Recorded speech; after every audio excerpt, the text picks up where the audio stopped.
এই অন্তর্বর্তীকালীন সরকার আমি বাংলাদেশের প্রতি বছরের মতো এবারও বর্ষসেরা দেশ নির্বাচন করেছে প্রভাবশালী ব্রিটিশ সাময়িকী দ্য ইকোনমিস্ট। 2024 সালের বর্ষসেরা দেশ হিসেবে তারা বেছে নিয়েছে বাংলাদেশকে। ইকোনমিস্টের 2024 সালের বর্ষসেরা দেশের চূড়ান্ত তালিকায় স্থান পায় 5টি দেশ।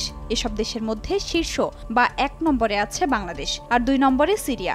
এছাড়া তৃতীয়, চতুর্থ ও পঞ্চম স্থানে রয়েছে যথাক্রমে আর্জেন্টিনা, দক্ষিণ আফ্রিকা ও পোল্যান্ড। বর্ষসেরা দেশের তালিকা সংবলিত প্রতিবেদন ইকোনমিস্ট জানিয়েছে, সেরা ধনী, সবচেয়ে সুখী বা নৈতিকভাবে শ্রেষ্ঠত্বের বিচারে নয়, বরং গত 12 মাসে সবচেয়ে বেশি উন্নতি করা দেশগুলোকেই সেরা হিসেবে নির্বাচিত করা হয়েছে।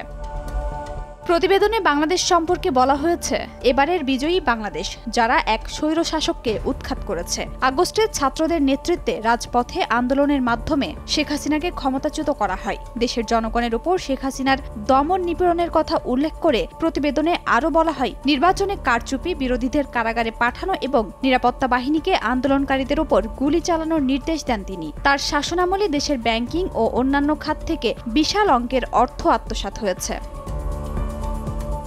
প্রতিবেদনে শান্তিতে নোবেল পুরস্কারজয়ী মোহাম্মদ ইউনূসের নেতৃত্বে অন্তর্বর্তীকালীন সরকারের কথা বলা হয়েছে, যা ছাত্র, সেনাবাহিনী, ব্যবসায়ী ও নাগরিক সমাজের সমর্থন পেয়েছে। এই সরকার শৃঙ্খলা পুনঃপ্রতিষ্ঠা এবং অর্থনীতিকে স্থিতিশীল করেছে বলেও প্রতিবেদনে উল্লেখ করা হয়েছে। একজন স্বৈরশাসককে ক্ষমতাচ্যুত করা এবং উদার সরকার গঠনের পথে অগ্রসর হওয়ার জন্য এবছরের ইকোনমিস্টের কাছে বাংলাদেশ সেরা।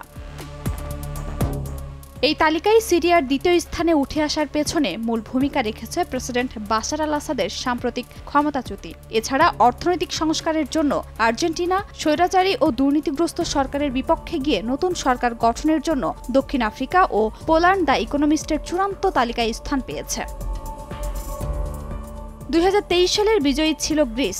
এর আগে গৃহযুদ্ধ অবসানের জন্য কলম্বিয়া, রাশিয়ার আগ্রাসন প্রতিরোধের জন্য ইউক্রেন এবং গণতন্ত্রায়নের জন্য মালাইউকে সেরা দেশ হিসেবে নির্বাচিত করেছিল ইকোনমিস্ট। খাদিজা স্বপ্না, সময় সংবাদ।